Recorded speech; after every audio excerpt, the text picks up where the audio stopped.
Jealousy अगर आपके अंदर है तो आप सक्सेसफुल कैसे होगे? फॉर एग्जाम्पल, आप फैशन डिजाइनिंग कर रहे हो, कोई और है आपके साथ में, वो फैशन डिजाइनिंग कर रहे हैं, आप दोनों ने साथ साथ में काम करना शुरू किया, 2 साल बाद वो पता नहीं कहाँ का कहाँ पहुँच गया या पहुँच गई, आप वहीं के वहीं हो, आप उसमें फेल हो गए, वो सक्सेसफुल हो गया। हम क्या करेंगे? हम उसको देख करके बोलेंगे कि उसके पास में तो ना ये था, उसके पास में तो वो था, वो इस वजह से कर गया, और हम अपने फेलियर को जस्टिफाई करेंगे।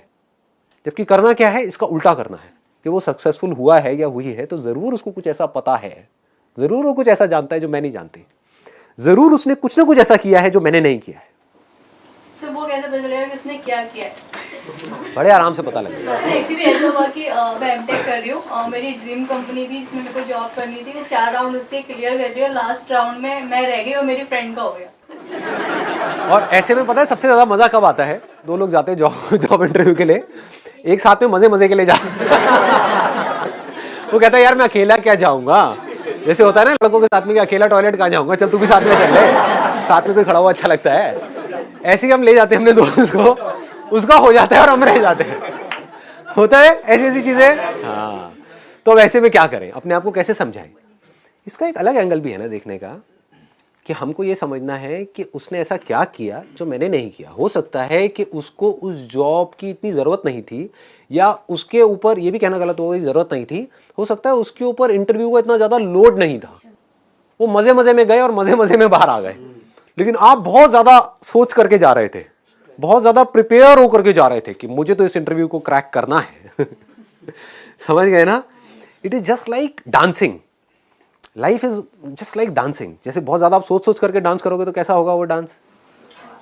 But if you are dancing like anything, हाँ उसके लिए आपको डांस आना चाहिए, वहां पे सीखना भी जरूरी है, नहीं तो गणपति डांस हो जाएगा इधर उधर हाथ पैर मार रहे होगे। आप समझ गए ना? एजुकेशन की अपनी एक लिमिट है, क्वालिफिकेशन की अपनी एक लिमिट है। डिग्री तो दोनों के हाथ में आ गई, लेकिन अगर उस डिग्री के बाद में आप बहुत सोच सोच करके इंटरव्यू दोगे तो आपके फेल होने के चांसेस बढ़ जाएंगे, क्योंकि अंदर से नॉलेज तो आप दोनों की सेम है। अब सिर्फ फर्क ये है कि कौन ज्यादा कंफर्टेबल है, कौन वहां पर ज्यादा कॉन्फिडेंट है। 4 राउंड क्लियर करने के बाद ऐसा हुआ। I understand your feelings. बहुत बार हम उसको किस्मत से जोड़ के भी देखते हैं। हम किस्मत से जोड़ देते हैं, वही मैं आपको बताना चाह रहा हूं। हम क्या करते हैं, हम बार बार अपने फेलियर के एक्सक्यूजेस देते हैं कि मेरा ना इंटरव्यू में इसलिए क्लियर नहीं हुआ क्योंकि ना whatever there could be millions of reasons. लेकिन जब भी आप ऐसा कुछ कर रहे हो, इस बात को समझ लेना, आप अपने आप को नीचे गिरा रहे हो, ऊपर नहीं उठ रहे हो। इमीडिएटली एक्सेप्ट करो कि मैं फेल हो रही हूं, इस वजह से हो रही हूं। फॉर एग्जांपल, जब मैंने फोटोग्राफी शुरू करी तो लोग आकर के मेरा मजाक उड़ाते थे कि कौन है बेवकूफ सा फोटोग्राफर, और मेरे शूट को उठा करके लोग ऐसे फेंक देते थे। जब एजेंसीज में लेकर के आते थे ना, ऐसे ये किस बेवकूफ फोटोग्राफर से घर आके लाए हो। और फिर वो बंदे मेरे पास आते थे जो मॉडल्स थे, वो बोलते थे कि ये क्या किया है आपने, हाँ ये क्यों मजाक किया आपने हमारे साथ में, समझ रहे हो? तो मेरे पास में 2 ऑप्शंस थे। एक तो ये कि मैं वहां पर बैठ करके अपने आप को जस्टिफाई करूं कि नहीं नहीं नहीं नहीं, वो जिन्होंने फेंका है ना उनको पता नहीं है, वो बेवकूफ है। ऐसे ही हम करते हैं कि वो बंदे इंडस्ट्री में 20 साल से बैठे हैं, मैं 2 साल से हूं, लेकिन वो बेवकूफ है, मैं समझदार हूं, उसको कुछ नहीं पता, मुझे सब कुछ पता है। एक ये तरीका था, लेकिन मैंने कभी भी ऐसा नहीं किया। मैंने बैठ करके उनसे समझा, मैंने कहा ऐसा क्यों बोल रहे हो, क्या बोला, और भी उन्होंने कुछ बताया होगा। तो फिर वो बताते थे कि ये ना लाइटिंग सही नहीं है, ये ना कपड़े ठीक नहीं है, स्टाइलिंग ठीक नहीं है। और आज जेन्युइनली मैं देखता हूं तो मुझे हंसी आती है अपनी फोटोग्राफी में, इतनी घटिया थी इतनी बेकार थी। लेकिन हुआ क्या, क्योंकि मेरा लर्निंग एटीट्यूड था, तो मैं सीख करके उसको बेटर करता चला गया। तो कुछ महीनों के अंदर अंदर मैं उस लेवल पे पहुंच गया जहां पर लोगों को पहुंचने में 20 साल लगते हैं।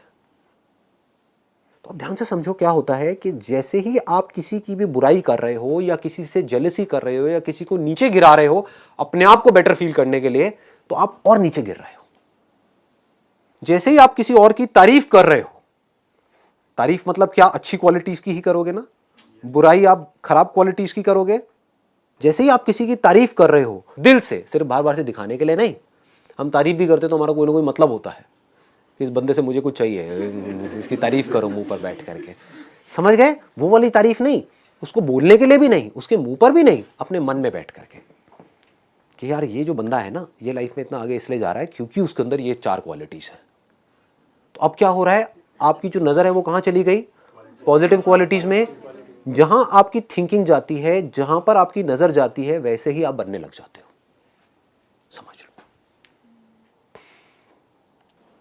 जैसे लोगों के साथ आप रहते हो वैसे ही आप बनने लग जाते हो। Law of attraction. ऐसे ही उसको अभी छोड़ देते हैं। मैं बात कर रहा हूँ सर, जैसे आपकी थिंकिंग होती है सर, आप वैसे ही बनते हैं। जैसे आपके सपने होते हैं, आप जिस तरह से सोचोगे आपके लाइफ में फिर सक्सेस भी वैसे ही आती है। अगर आप नेगेटिव सोचोगे, देखो ये एक बहुत बड़ी प्रॉब्लम है, इसको ध्यान से समझो अभी मैं क्या बोलने वाला हूँ। जब भी मैं कुछ बोलता हूँ या जब भी आप कुछ सुनते हो, आप अगर ध्यान से ऑब्जर्व करोगे, आप कुछ ना कुछ उसमें बीच में घुसाने की कोशिश कर रहे होते हो। जो मैं कह रहा हूँ उसको नहीं देख रहे, कहीं और ही पहुंच गए। मैं क्या कर रहा हूँ इस वक्त, एक सिचुएशन है उसको मैं एज इट इज देख रहा हूँ। ये सिचुएशन है, मैं इसको देख रहा हूँ। इसमें बीच में हमको कुछ और लाने की क्या जरूरत है कि ये मैं जिसकी बात कर रहा हूँ इसको मैं कह रहा हूँ रिमोट। तो अब आप क्या कह रहे हो, ये जो रिमोट वर्ड यूज किया है ना, यही रिमोट वर्ड एक उस बुक में भी लिखा हुआ था। तो संदीप महेश्वरी वही बात कर रहा है जो उस बुक में लिखा हुआ है। आप समझ गए, आप वहां चले गए। जबकि मैं इसको रिमोट बोलूं, पिमोट बोलूं, टिमोट बोलूं, कुछ भी बोलूं उससे कोई फर्क नहीं पड़ता। कोई भी वर्ड इसके लिए यूज करूं फर्क नहीं पड़ता। फर्क क्या पड़ता है, मैं बोल क्या रहा हूं वो तो समझो, उस पर ध्यान रखो। Don't get lost into words. वो एक बहुत बड़ा ट्रैप है। आप वर्ड्स में खो जाओगे, आपको लगने लग जाएगा मेरे को कुछ समझ आ गया है, और एक्चुअल में कुछ भी समझ नहीं आएगा। अगर आप मेरे सेशंस देख रहे हो और आपकी लाइफ में चेंज नहीं आ रहा तो यही प्रॉब्लम है आपकी जो मैं बता रहा हूं। अगर आ रहा है तो इसका मतलब ये प्रॉब्लम नहीं है कि आप मेरे वर्ड्स को तो पकड़ रहे हो, जो वर्ड जिस तरफ इशारा कर रहे हैं वो नहीं देख रहे हो। मैं बात कर रहा हूं चांद की, कि वो देखो चांद है वहां पर, वो देखो चांद है, वो देखो चांद है। आप मेरी उंगली को पकड़ के बैठे हो, आप वर्ड को पकड़ के बैठे हो।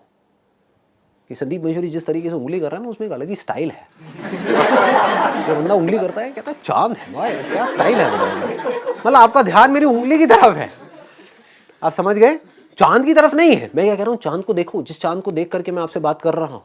दूसरे लोग कहाँ उलझे हुए हैं, ये जो चांद वर्ड यूज कर रहे हैं, ये वर्ड ना उस बुक में भी यूज किया गया था, तो लगता है ये वही बात कर रहे हैं जो उस बुक में लिखी हुई है। उस बुक को उठा करके कचरे के डब्बे में डालो ना।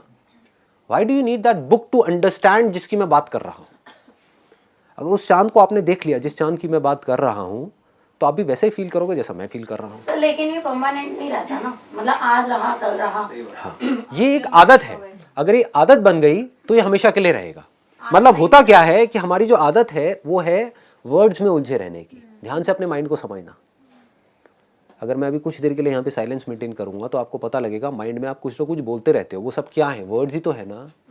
वर्ड्स का रियलिटी से क्या कनेक्शन है। वर्ड्स को सिर्फ हमको यूज करना है रियलिटी में कुछ करने के लिए। कि अगर मुझे पानी पीना है तो बोलने से कुछ नहीं होगा कि पानी पीना है, पानी पीना है, पानी पीना है। पानी पीना पड़ेगा बॉटल खोल करके। सिर्फ ये समझो कि मैं बोल क्या रहा हूं, मैं इशारा किस तरफ कर रहा हूं। कि जब भी आप किसी और की बुराई देखते हो तो आप खुद बुरे बन रहे हो। हम वही देखते हैं जो हम हैं।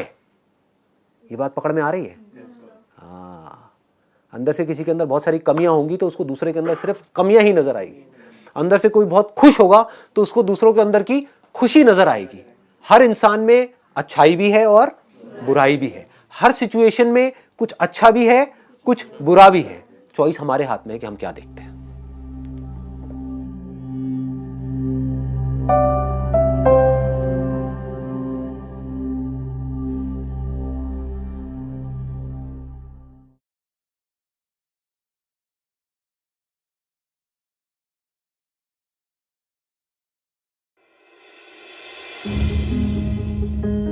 If you like our videos, please like, comment, share and subscribe.